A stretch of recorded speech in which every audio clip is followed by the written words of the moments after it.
watching NewsX. I'm Rishabh Gulati. This is the third part of our special series in the build-up to January 22nd's historic, and that is no hyperbole, historic inauguration of the Ram Temple in Ayodhya.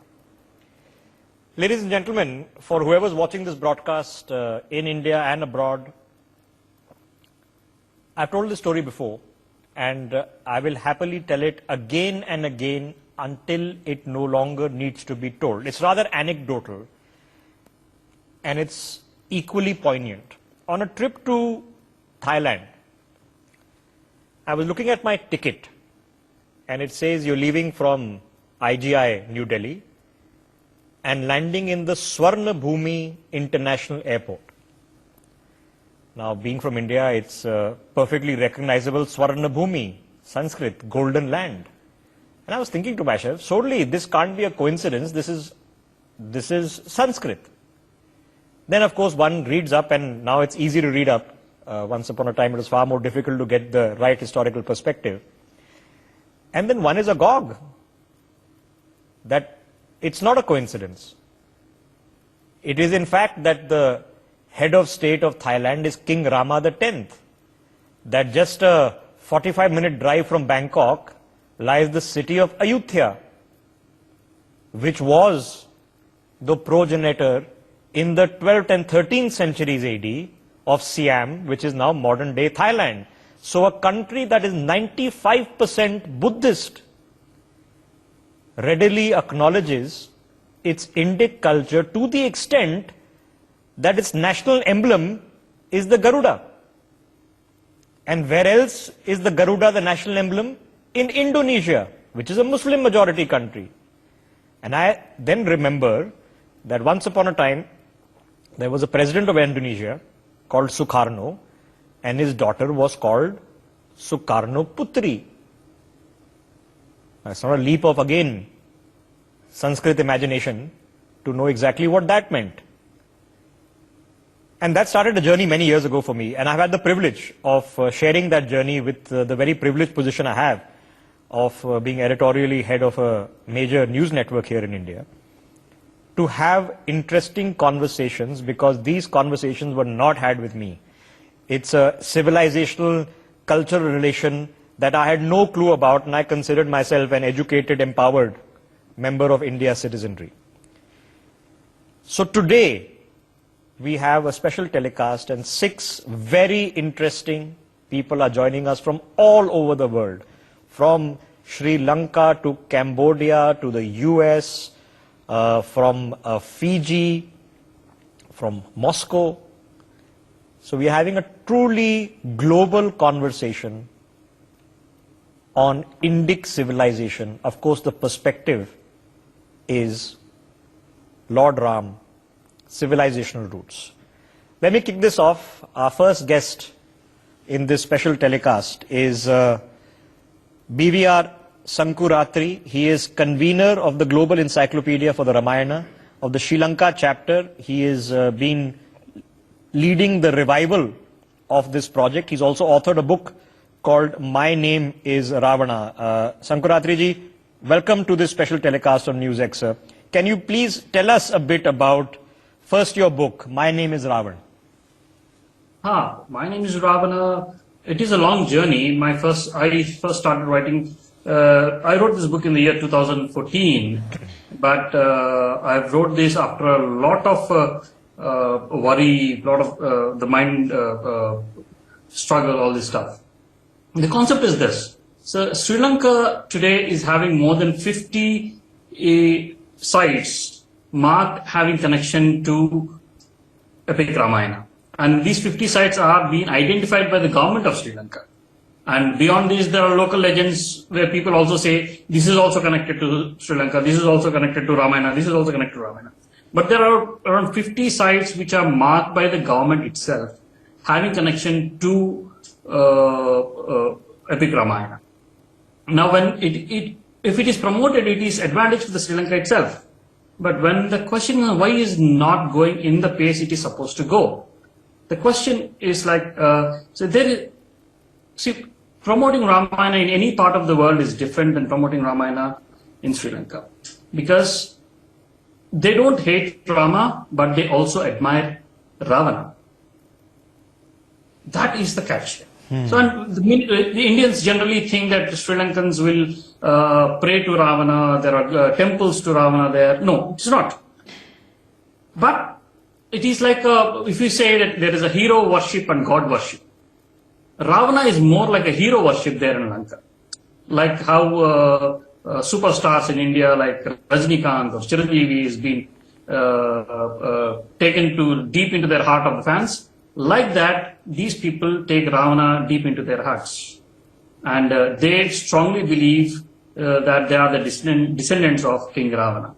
So when they're promoting Ramayana, so the struggle what they face is at some point or the other they need to talk negative about Ravana in front of the Indian tourists. So that is something which is pulling them back. Very interesting. So, fascinating. So how did your book tackle this? Yes. So see, basically, if you see, there are a lot of Ramayanas. Now we take a little bit of combination of both Valmiki Ramayana and Ramcharitmanas. So what I did was, I picked up the line, this Jaya and Vijaya.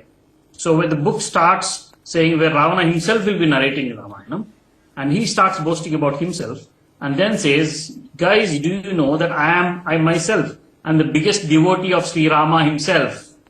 My original name is Jaya and my brother's name is Vijaya. We both came out of the earth on the instructions of Sri Mahavishnu to teach you, the mankind, what is good and what is bad. And then on, he starts telling the story, was why, what all happened, where Ravana will be telling the story. That balanced the versions. Interesting. So that now I did not, now Sri Lanka starts feeling that I did not talk bad about my guy. I still maintain. Okay, it's interesting because obviously many of us have the distilled version, simplified version. Obviously it's a very complex history, as you, of course, people who've read the Ramayana will know that Ravan begins life as a bhakt.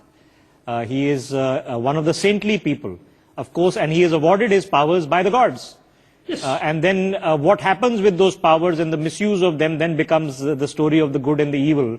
And Yes. it is actually telling you a story of the complexity of the grey lines, of what Exactly. can happen, what can go wrong, how power should actually be used, how the blessings that you have received can be used or misused, how people can change, how their deeds can define them from one year to the next as they go on through the progress of life. It's a very complex and a very subtle story, and of course, which is why it's an epic. But of course, we get the simplified version and understand it. But it's a fascinating context. It is a fascinating concept. So now, how did you end up where you are, sir, in Sri Lanka? Now where we are? So now this year, 2023 January, the Minister of Buddha Sasana, Religious and Cultural Affairs, who is the head of Religious Affairs of Buddhism also, he is invited to India as the chief guest of World Ramayana Conference in Jabalpur. Excellent. We interviewed him just a couple of days ago. So now let me ask you specifically now, because I began with the context, right? Honestly, I have a very poor understanding of how the Ramayana is perceived, even though Lanka, by the very definition, is part of the Ramayana. I had a no knowledge understanding of how it is perceived in Bali, or how it is performed and interpreted in Cambodia, or in Vietnam, or in Laos, or in Indonesia. But it is.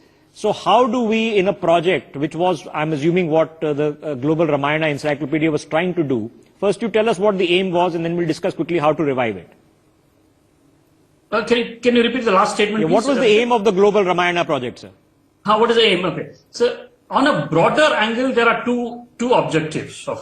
There are sub categories again, but on a broader level, there are two objectives. The first objective is to bring anything and everything related to Rama get documented. Be it the scientific evidences, logical evidences, cultural art forms, practices, temple histories, local legends, anything related to Ramayana to be documented at some place. That is the first objective. Get the books published, etc.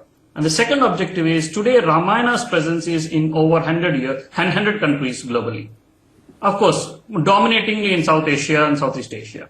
So now on the lines of Ramayana, build the soft diplomacy and bring these nations together is the second objective. Okay. What is required, sir, for the revival of this project?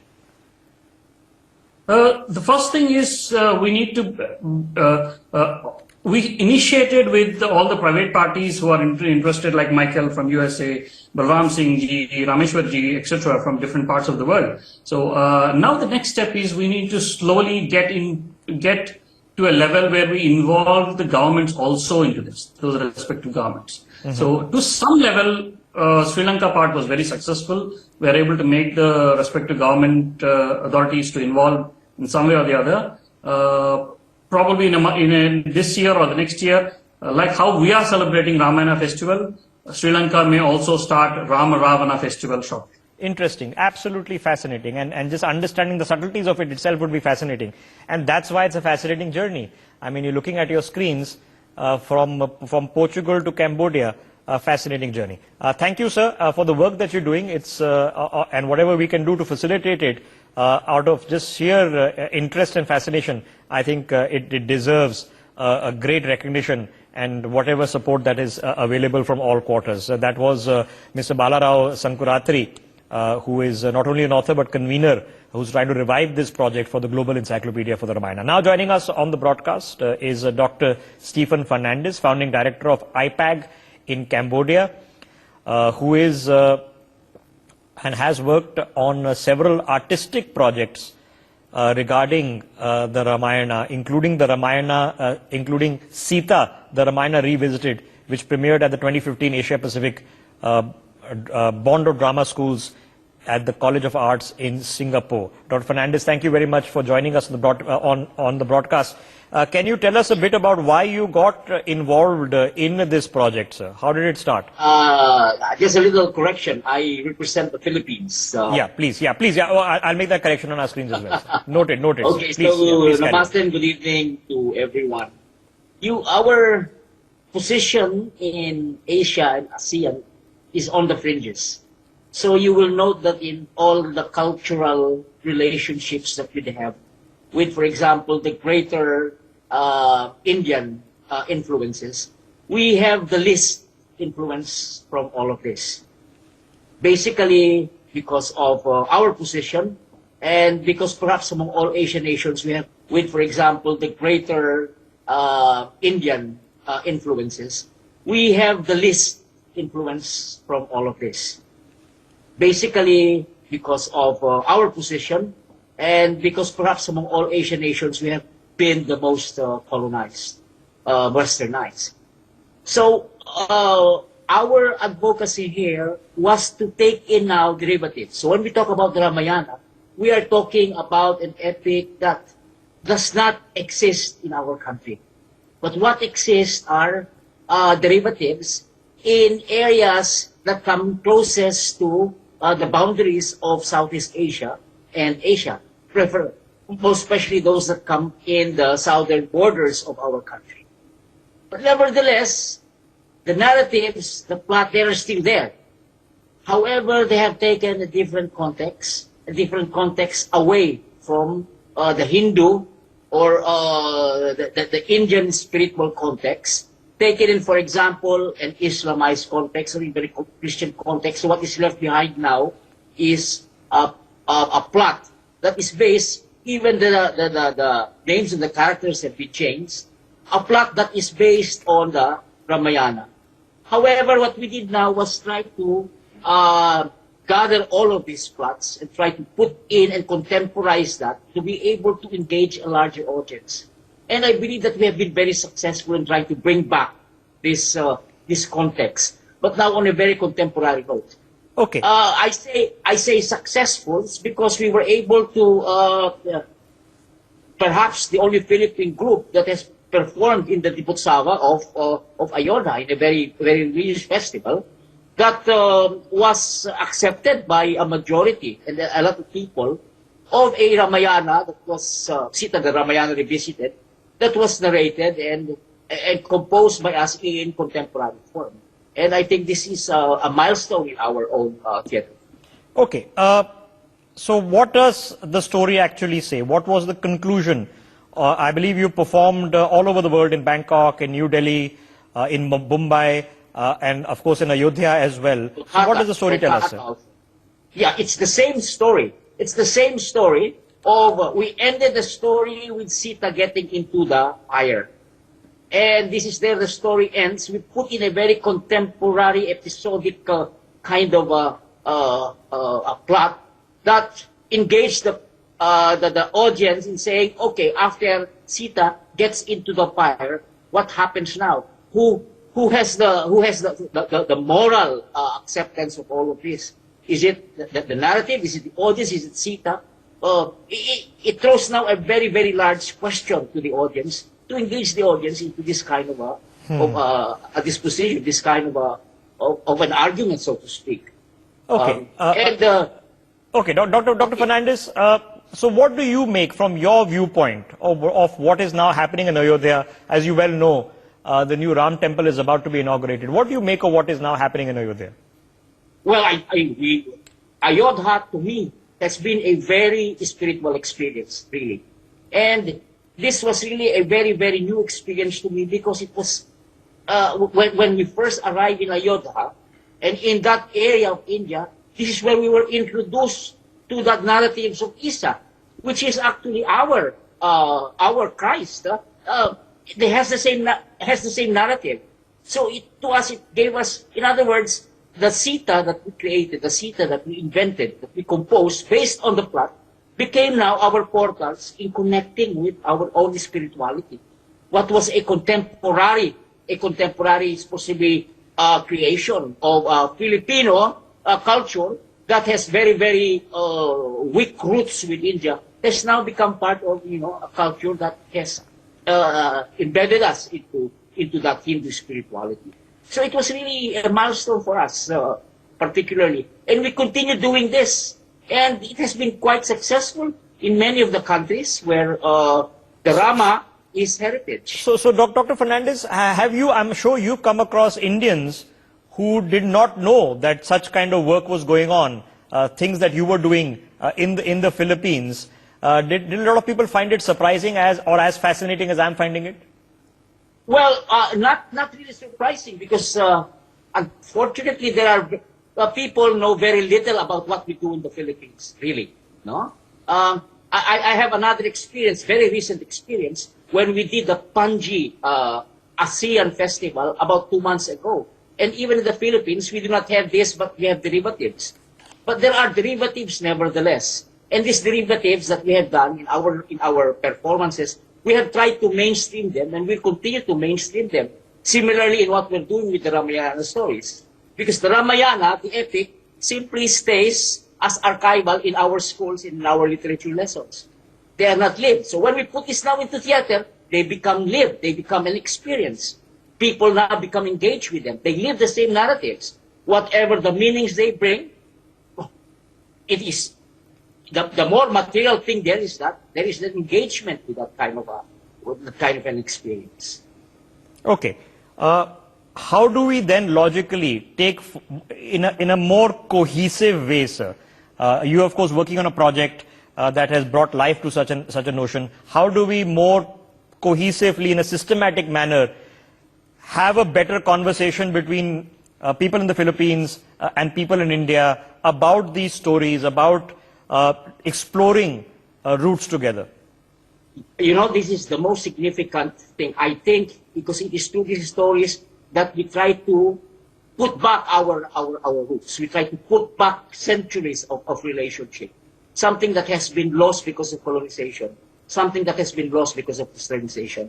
And it is through these stories that we get back to our roots.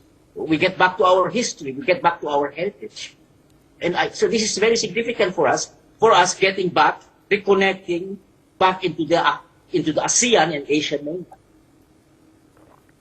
That is the significance that I can see. Okay. Dr. Fernandez, are you hoping that more people from the Philippines actually travel to India? It's a wonderful place to travel to, perhaps even go to Definitely. Ayodhya?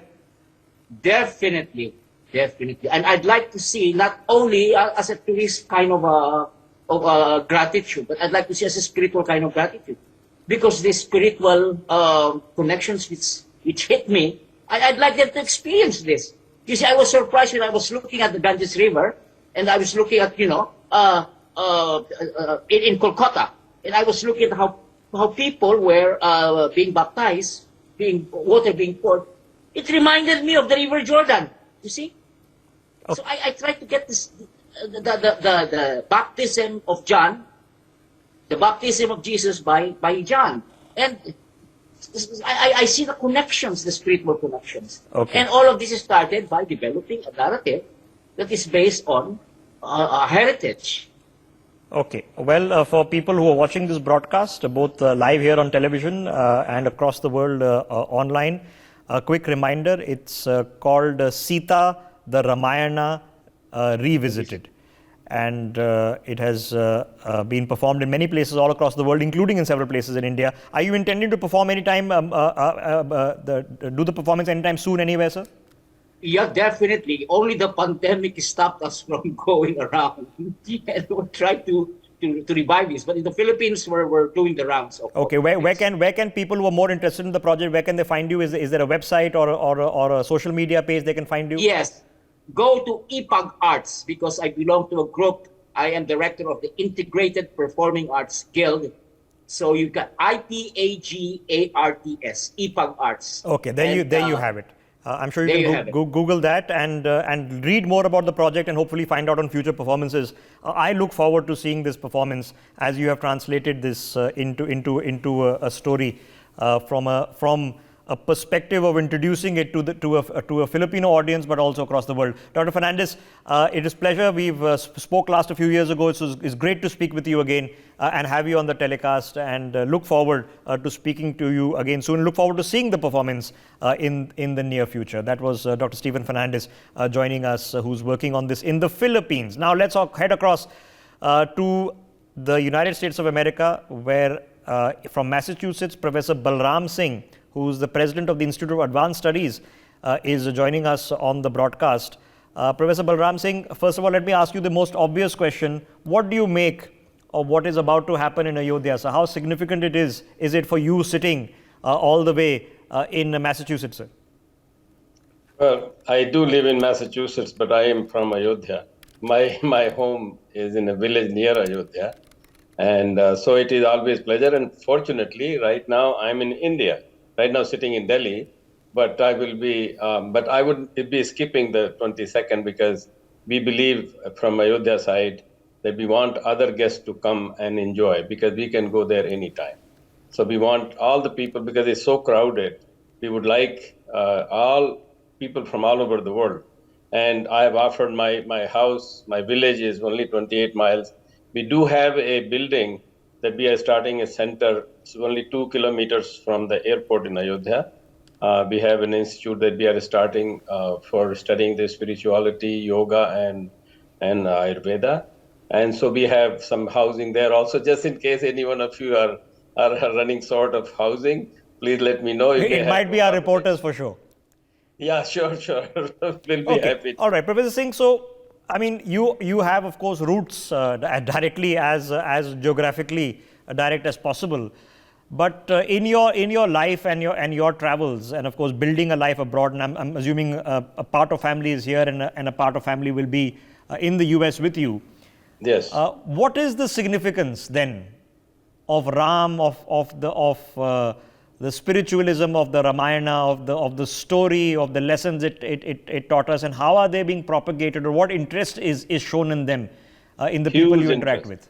Huge interest. My family, my children, I have 3 children, they must have watched at least 10 times Ramanand Sagar's Ramayana. They know almost by memory, they cite Ramayana. It's such a enthralling story that anybody can associate. I mean, I'm just hearing what is happening in Sri Lanka, even though that was a different kind of. From a completely different perspective. Fascinating, no? How the perspectives changes, the story and the subtleties. It's absolutely fascinating to study and understand all of this. I find Rama's story that despite people telling that he was God and he was avatar and he was a prince and he was a king, I think he was more than anything, he was just his character is that of a common person. And that's why people are able to associate. At any label, people can associate with him because and there is actually even a story that when he was going to become a prince, the gods, the angels conspired to make sure he doesn't become a prince. So because there is a problem whenever you have political power, even God can get affected by that. So he always remained a very simple personality all his life, and that allows people to get associated, whether they are in America, they are in Russia, and they are in Italy. I visited Italy recently because my daughter teaches in Bocconi University. Believe it or not, their culture is very much. I mean, Roman is not just simply Roman because somebody wanted to call it Roman. There is a region, and I think Bala will be happy to see in Milan. I was walking and I saw a bookstore called Mondadori bookstore.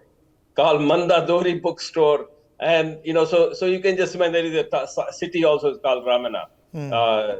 And so this just shows that people do not hate Ramana or the Sri people from Lanka. I agree. Obviously, I'm not an authority on it, and like I said, it's just the journey itself of how it is perceived. Of course, it's fascinating of how the Ramayana is perceived from the Lanka point of view. Now, yes. The geography of it seems so palpably modern day. At the time it was written, we don't know what the geography exactly was. You can argue about Ram Setu, and those conversations are still going on. So let me ask you on a different tangent, sir. In the sense of Hindu revivalism, you've just seen this absolutely brilliant temple that's been built, Babson, New Jersey.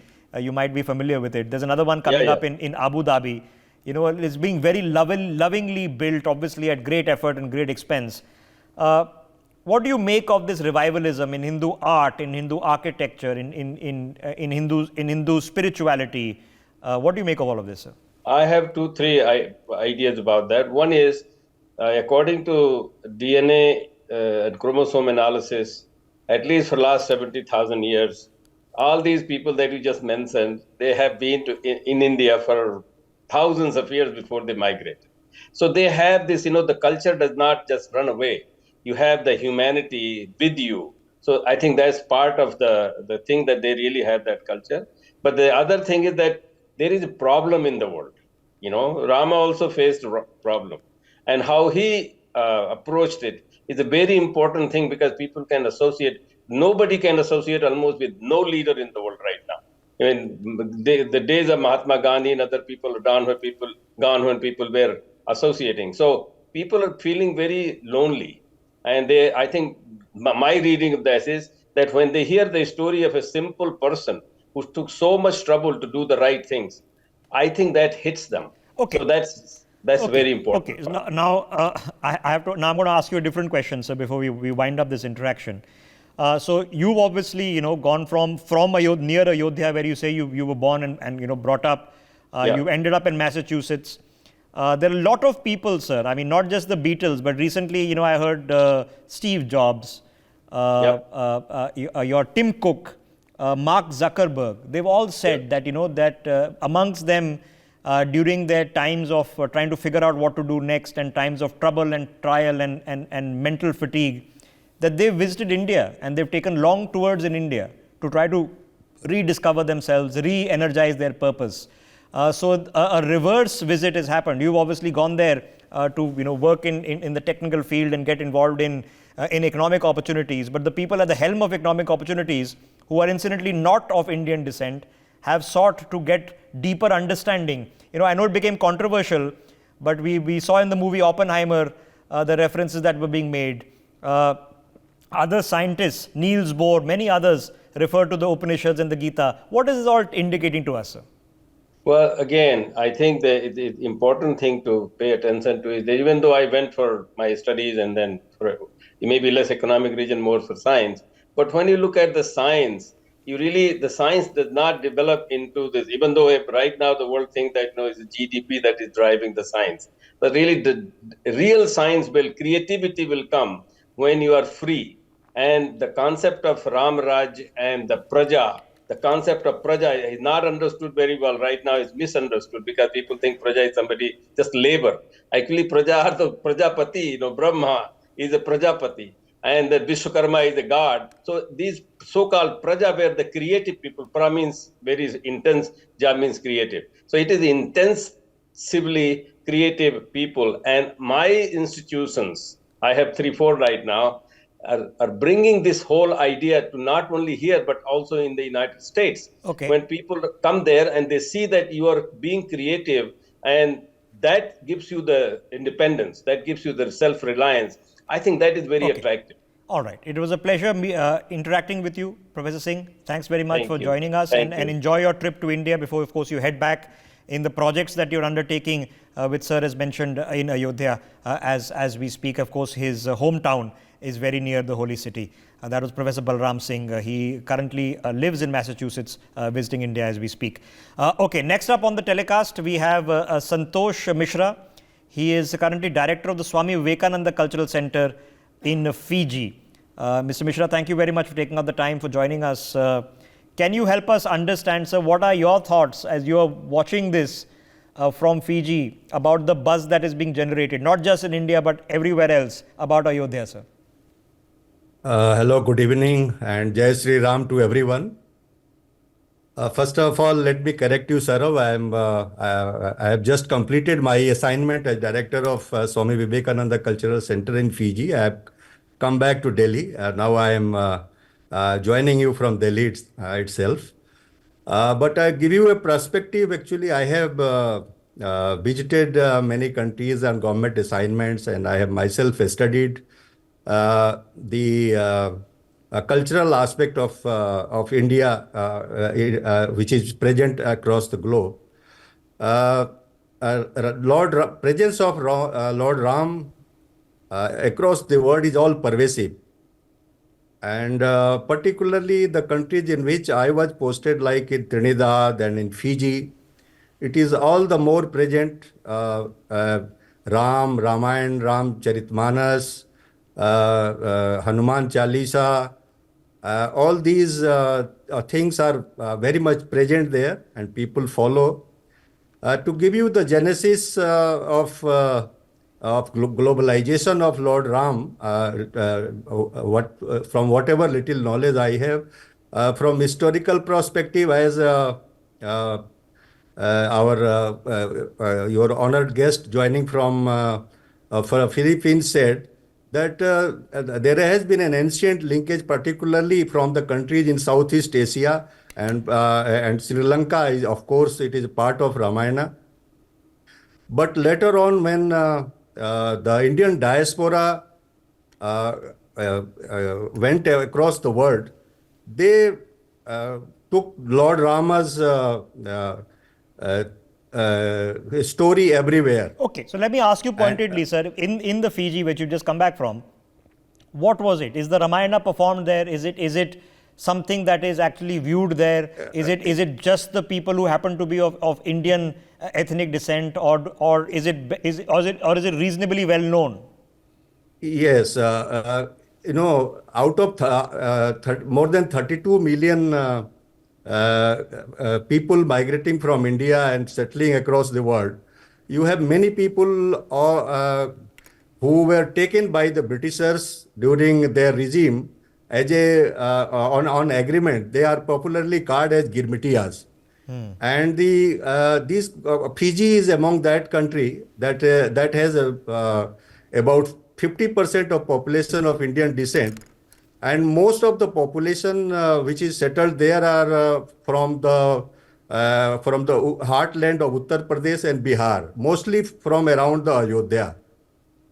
So when they went about 150 years back, they took a copy of Ramayana and Gita with them, and they continued practicing their worship of Lord Rama and chanting Ramayana and Ramcharitmanas. Now, you will be very pleased to know that it's a very tiny country with a tiny population of less than 1 million, out of which less than 50%, almost 40% are of Indian descent in Fiji. And you will have 2,000, more than 2,000 Ramayana Mandalis. Almost in every village there is one Ramayana Mandali which sits on every Tuesday evening, and they chant Ramcharitmanas, and they chant Hanuman Chalisa, and they all sorts of ceremonies. You will find a copy of Ramcharitmanas in their temples, and they worship it, and they call it Ramayana Maharani. Ramayana Maharani, interestingly. And even their day-to-day living, they use the evidence like Ram Ram. When they greet, they tell Ram Ram. When I was in Trinidad also, you will be glad to know that their greeting is Sita Ram. In Trinidad, people of Indian descent call Sita Ram. One more thing I would like to add here for Fiji, that it's not only people of Indian descent, but indigenous people, tribal people of Fiji have also, in a large number, have joined their congregation. And some of the Ramayana Mandalis there are exclusively formed by the local tribal people. So you can say in a way that Lord Ram is no longer limited to only Hindus, but it is, it has gone all sections of the Okay. population around the world. Yes. Okay, quick thought, sir, just to again put in perspective. Now, what was your then understanding? Because you mentioned the Grimitia's lovely book, Ambassador Baswati Mukherjee has written, in fact, on indentured labor and how it was taken from starting with Bengal and other parts of the country to all over, Fiji, the Seychelles, being Mauritius, being prime locations. So, sir, in a current context, what do you think, assess, would be the interest about this Ram temple in Ayodhya? Would it be for the people living in Fiji an event or a place that they would now aspire to seek to visit? They are really very enthusiastic about the Ram temple coming up finally. And they do visit otherwise also for so many years, because it is their ancestral land. And Lord Rama is there, a kind of, it's in the center of their all the actions of cultural aspects. So they are very much enthusiastic. I have been in touch with the people in Fiji even after coming back to Delhi, and they are very enthusiastic. Okay. And they are coming in hordes, and they will visit the temple and pay their obeisance. It's, of course, the lifetime event for most of them, and they have been aspiring for it, that when the temple will come up, and they will go and visit. Okay. Fascinating to get a perspective from you. Appreciate your thoughts and joining us on this telecast. That was Santosh Mishra. He just returned. Thank you, he was sir. the director of the Swami Vivekananda Cultural Center, working with the High Commission of India in Fiji. Now joining us on the broadcast is Michael Sternfield. He's director and producer of the Audio Ramayana. He's from the US. He's also founded the Vedic Audio Knowledge, VAK. Mr. Sternfield, can you help us understand how did you get interested in producing an audio book sort of version of the Ramayana? Thank you, and I will also greet everyone with Ram Ram and Ram Sita Ram. By the way, in the U.S. here, just so you know, you can see I'm wearing many layers of clothes. It's minus 40 degrees Celsius here this morning in Iowa, where I'm based. And that also leads, in answer to your question, is where I live in Iowa is the home of Maharishi International University, founded by Maharishi Mahesh Yogi. I actually did my master's degree in Vedic science. And while I was in that program, I've always had a love for great epics, whether it's Star Wars or the Odyssey with Ulysses. And finally, when I found Ramayana, I thought, this is the greatest epic. I mean, I could see even the Odyssey from Greek mythology. It was like a small chapter within this grand epic of the Ramayana. And I just decided, my spiritual teacher, Maharishi Mahesh Yogi, that everyone should pick one branch of Vedic literature and devote their life or become an expert in it. And I've just spent the last 30 years doing these various productions of the Ramayana, which included a performance here in Fairfield with 600 children in it. It was the coming of Ram Raj. I've spent 7 years recording the first complete audio production of the unabridged Ramayana of Valmiki. Excuse me. It's 75 hours. It's the world's longest audio book, I believe. And since then, excuse me one second. Since then, I've done various derivatives of that. Last year, I worked on a project called Hanuman's Leap of Faith with the renowned kirtan singer Krishna Das, which is an exploration of every aspect, every passage from the Valmiki Ramayana that Hanuman appears. Now I'm working on a project on Sita. So this is what I keep coming back to. Ram, Ramayana, Ram Raj, Ram Leela. This is my. So what do you make of what is happening in Ayodhya? Because we say historic, but it seems like a cliche. What significance is of what is happening of the temple being rebuilt? This is really significant to me personally, spiritually, and I really feel, and this is also inspired by my spiritual teacher, Rishi, that India is getting, the heart of India is being restored. Ram is the light of life. Ram is the light of life in the heart of everyone. And when we're restoring the capital of Ram in Ayodhya, the ancient capital of his kingdom, Kosala, in Ayodhya, is literally restoring the heart value to India of Ram, Ramayana, and Ram Raj. I absolutely believe that the beginning of this golden age, remember when after Sita left, Ram created Ram Raj. No suffering in the kingdom of Ram. 10,000 years of this golden age. And could it be possible that this, not only symbolically, but literally, the restoration of the temple in Ayodhya is the maybe the foreshadowing of a 10,000-year period of mini Sat Yuga within the Kali Yuga that we live in. Okay, so so let me pick on that, because you mentioned you are a fan of epics, so you'll know the story of King Arthur and the Knights of the Round Table. All of us do. Now you can argue that it is very Romano-Christian, and the knights by definition are talking about Christian values. But we take it for what it is. It's about chivalry, about good and evil, and fairness and justice, and good governance and good morality. Similarly, in the Vain, sir, there is a complicated conversation, because when people say Rama Rajya, it is often considered to be only Hindu, that if only you're Hindu can you understand the concept of Rama Rajya. Is that true, sir, or is there a higher principle involved here, beyond religion? I've just disproved it, because I totally understand it. So, meaning this is something, an archetypal concept that we've had throughout Western literature as well. This idea of utopia, utopian civilizations, this period of a golden age. And in all the Western fairy tales, when the king returns to the land, particularly when the queen returns to the land, then from Snow White, when Prince Charming comes and gives her the kiss, all of a sudden the land is fertile and there's wealth and abundance and fullness and happiness among the people. So this concept, when there's the reunification of the king and the queen, or in this case, we can go on the deepest and the subtlest level, Shiva and Shakti, Purusha and Prakriti. When there's a reunification of this divine masculine and divine feminine energy, prosperity, fullness, happiness reigns.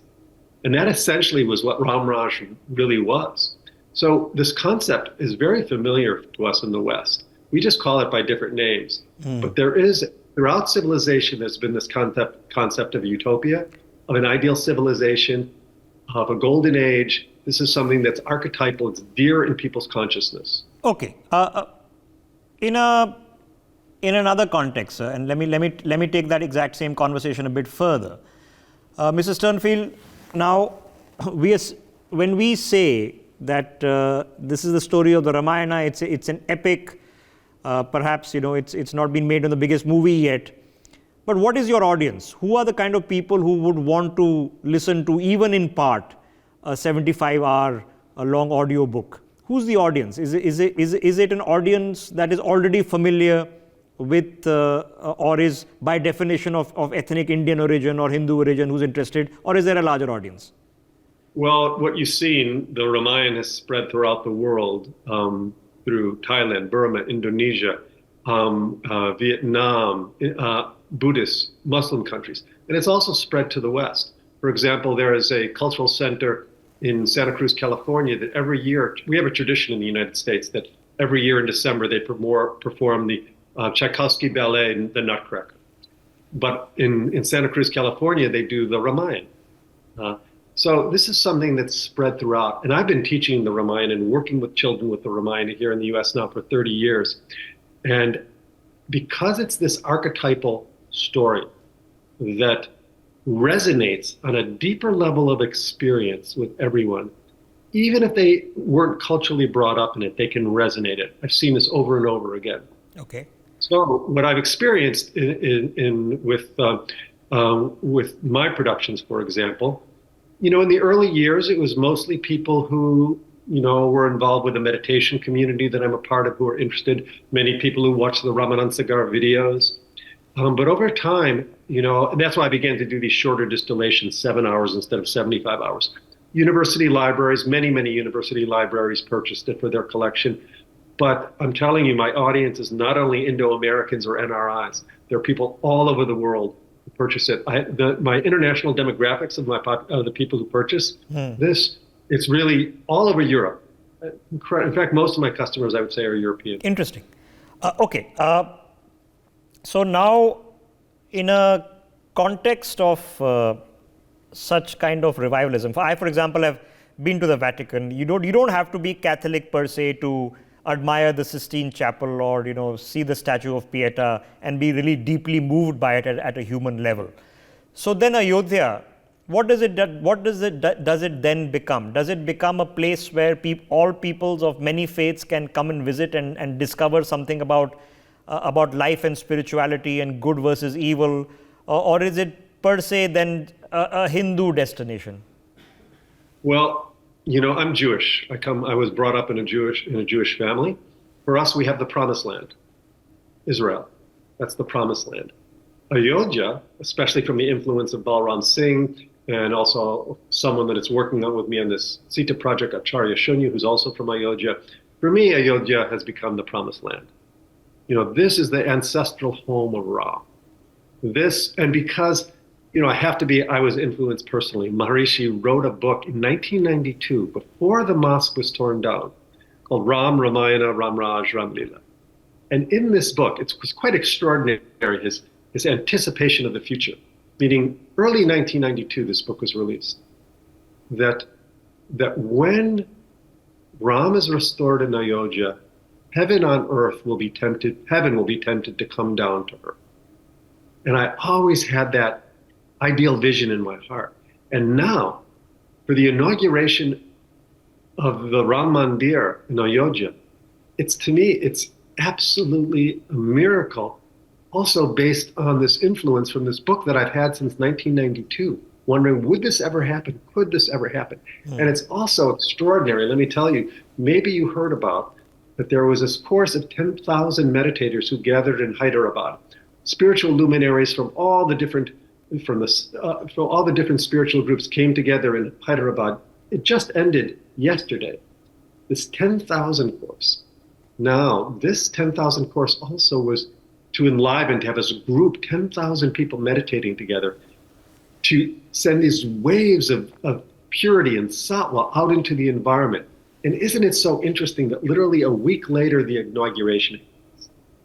Interesting. I find okay. that All right. Okay. Before I wrap up, quick last question. So in a context where within India and even outside, the often conversation seems to be that look, India as a country is in a war with itself, right? It can't figure out between this Hindu identity and these 200 million Muslims who live here and many other faiths. Buddhism was of course born also in India, and that these are poles apart, that they can't find a place where they can agree on things. Is that a perception that is now become endemic about India, that India is a country broken by religions?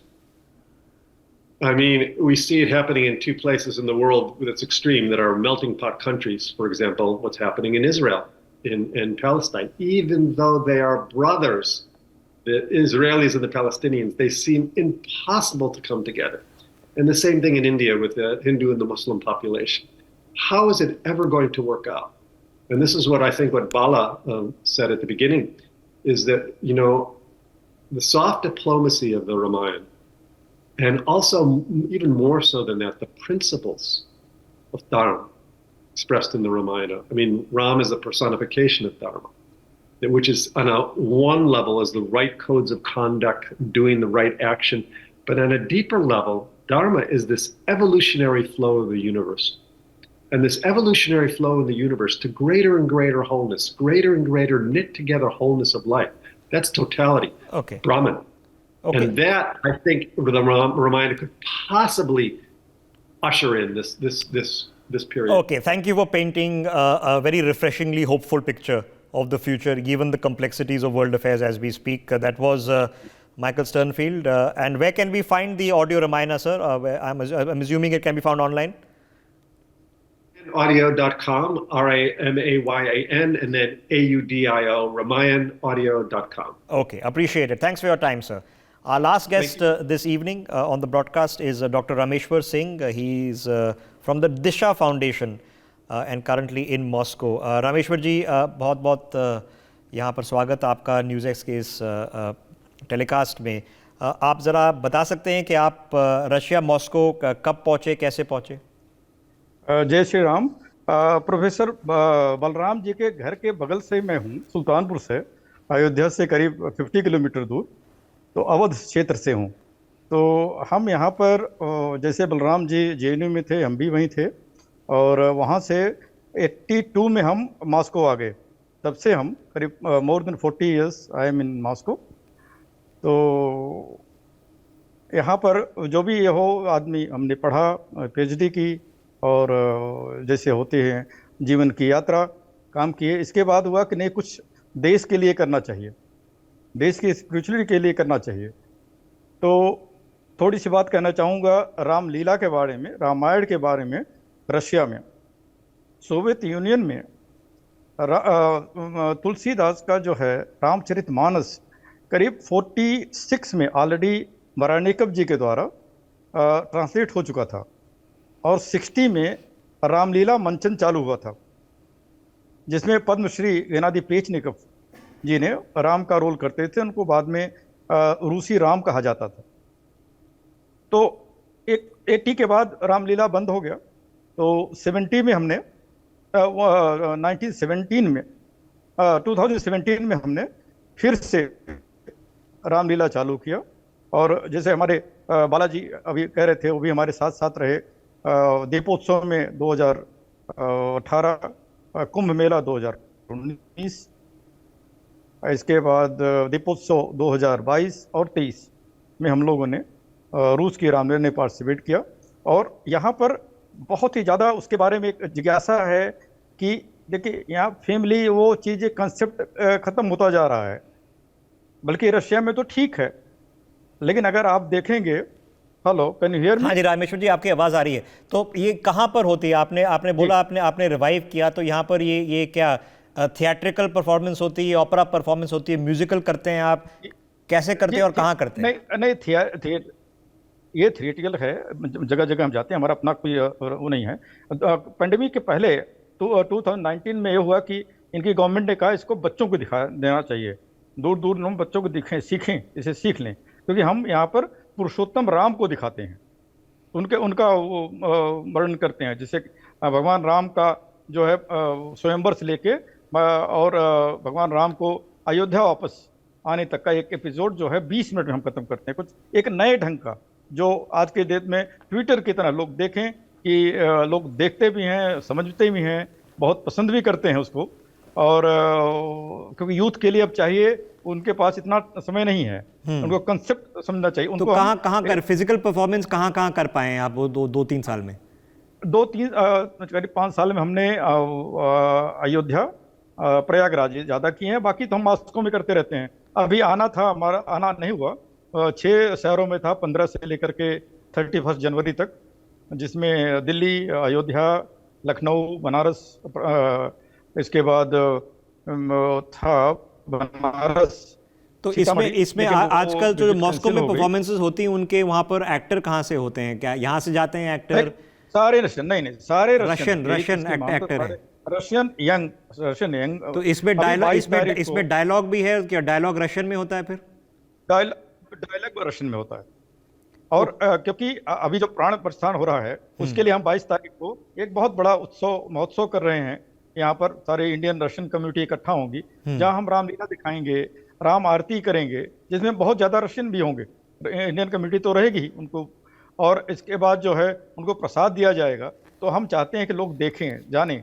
एक बिल्कुल से एक soft corner, soft वो हम यहाँ पर करें। इसके लिए किसी को कोई एलर्जी नहीं है। यहाँ तो आप जानते हैं रशिया एक क्रिश्चियन कंट्री है, लेकिन ये भी इसको उस समय इन्होंने अलाउ किया था जब ये क्रिश्चियन भी नहीं थे, जब रोक दिया गया था, जब कम्युनिस्ट था। तो 1960 से चालू है रामलीला। तो अब तो कोई ऐसी प्रॉब्लम नहीं है। हमने उसको थोड़ा मॉडर्नाइज कर दिया, और उसको जो है हम इनको एक दूसरे ढंग से प्रेजेंट करते हैं। यंग जनरेशनल फ्रेंडली आपने बोला, छोटा करके, make the story tighter, shorter, so people can absorb it faster and understandably. Yes, बताइए। सारे आर्टिस्ट जो हैं वो अप टू 25 ईयर्स के हैं, यंग हैं, young. So young artist. So अब आगे मार्गदर्शन क्या है? अब आगे प्लान क्या है? क्योंकि अब मौका मिला है कि अब अयोध्या से, इस राम टेम्पल इनॉग्रेशन से थोड़ा विश्व भर में थोड़ी जागरूकता आएगी। जो लोग शायद जानते भी ना हो राम की स्टोरी, रामायणा की स्टोरी, अयोध्या कहाँ है, किधर है, क्यों इम्पोर्टेंट है, अब शायद जानकारी फैलेगी, क्योंकि बहुत बड़ा इवेंट होगा, विश्व के इतिहास में बहुत बड़ा इवेंट होगा। तो आगे आपका प्लान क्या है? इसके बहुत पहले ही हम लोग चालू कर दिए थे, अयोध्या शोध संस्थान के माध्यम से। उस समय थे डायरेक्टर संस्थान के डॉक्टर वाईपी सिंह, बालाजी उसमें इन्वॉल्व थे, अनीता घोष जी थी इन्वॉल्व थी। ग्लोबल एनसाइक्लोपीडिया ऑफ रामायण जो हम लोग यहाँ पर चालू किए थे, उसका कुछ रूप बन गया था। मैं रशिया एंड CIS का कोऑर्डिनेटर था, लेकिन बीच में थोड़ा सा ब्रेक हो गया। आप लोगों की कृपा से अगर ये फिर से चालू हो जाए, क्योंकि वो जन जन तक जाना चाहिए, कहीं डॉक्यूमेंटेशन उसका होना चाहिए, लोग देखें, लोग पढ़ें। मैं तो कहा उसको प्रिंटिंग मीडिया से ना लाके इलेक्ट्रॉनिक मीडिया करें, पूरी दुनिया उसको देखे, डिफरेंट लैंग्वेज में उसको पढ़ें लोग। सो ये जो लार्जर प्रोजेक्ट है, जो इंसाइक्लोपीडिया रामायण राम का इंसाइक्लोपीडिया, इसको रिवाइवल कैसे किया जाए? बस इसके बारे में सोचना पड़ेगा कैसे किया जाए, क्योंकि इसमें सरकार की भी जरूरत है। इसमें सारे जो राम के जो स्कॉलर्स हैं, राम के ऊपर काम किए हैं, रामायण के ऊपर काम किए हैं, वो उनको इकट्ठा होना पड़ेगा। जिसको किया भी गया था, और उसमें ज़्यादा वो नहीं है, काफ़ी लोग इकट्ठा हैं, साथ में हैं। उनको फिर से जो कहते हैं एक सांस उनको फूंकना पड़ेगा कि वो फिर से आए कि हम लोग साथ हैं, हमको ये करके देना। मंदिर बन गया, अब हमको एनसाइक्लोपीडिया वो भी एक मंदिर है, जिसके थ्रू हम इस मंदिर के, भगवान संस्कृत के बारे में, राम संस्कृत के बारे में पूरी दुनिया में फैला सकते हैं। इवन जन जन तक, अपने भारत में भी जरूरत है फैलाने की। लेकिन हमारे बचपन में, आपकी जनरेशन नहीं, हमारी जनरेशन में, प्रोफेसर बलराम जी के जनरेशन में, हम गांव में, जो ट्रिनिडाद में, मॉरिशस में है, मैं देख के आया, जहाँ पर हर घर में रामायण हुआ करता था, और आज शाम को एक एपिसोड कुछ पढ़ा जाता था रामायण का, और हर जो नवरात्र में रामलीला होता था। तो वो चीज़ें बंद हो रही हैं। वो चीज़ें चलो किसी दूसरे ढंग से, नए ढंग से उसको सबके सामने लाना पड़ेगा, भारत के जनता के सामने, दुनिया के जनता के सामने, उसको किसी ऐसे अट्रैक्टिव ढंग से जो राम संस्कृति को फिर से वापस लाएं। क्योंकि पुनर्निर्माण, हमारे मंदिर से फिर से भारत का पुनर्निर्माण हो रहा है इस मंदिर के जरिए। ये इंफॉर्मेशन जागरूकता, इनलाइटनमेंट, नॉलेज, स्प्रेडिंग अवेयरनेस, इसमें जो आप सेवा कर रहे हैं डॉक्टर रामेश्वर सिंह, रूस में, मॉस्को में, और even beyond that, thank you very much for joining us. आपसे चर्चा से बड़ा दिलचस्प चर्चा करी हमने। We've had a fascinating journey of conversation with people from experiences and perspective from all over the world. And the reason we're doing these telecasts is exactly, so we sitting here, you know, I know we have watched abroad, but it's an audience of India. I'm sitting in New Delhi, obviously.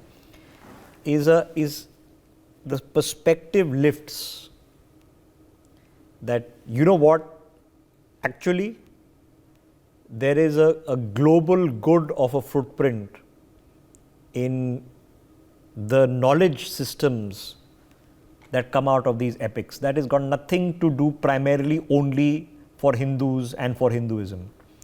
And like yoga, the stories of good and evil, of complex decisions and complicated situations, and how ethics apply and how morality applies, and given when one is in a conundrum, how do you resolve it as human beings? We've learned to resolve it, at least I have in my generation, perhaps too reliant on Marcus Aurelius and Socrates and King Arthur.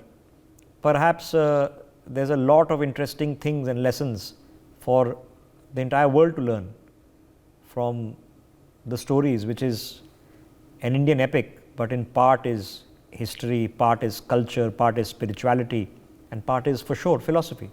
Thank you for watching this third episode of the special telecast. The series, of course, continues both on NewsX, on television, as well as online. Stay with us. For more such videos, subscribe to the NewsX YouTube channel, hit the bell icon.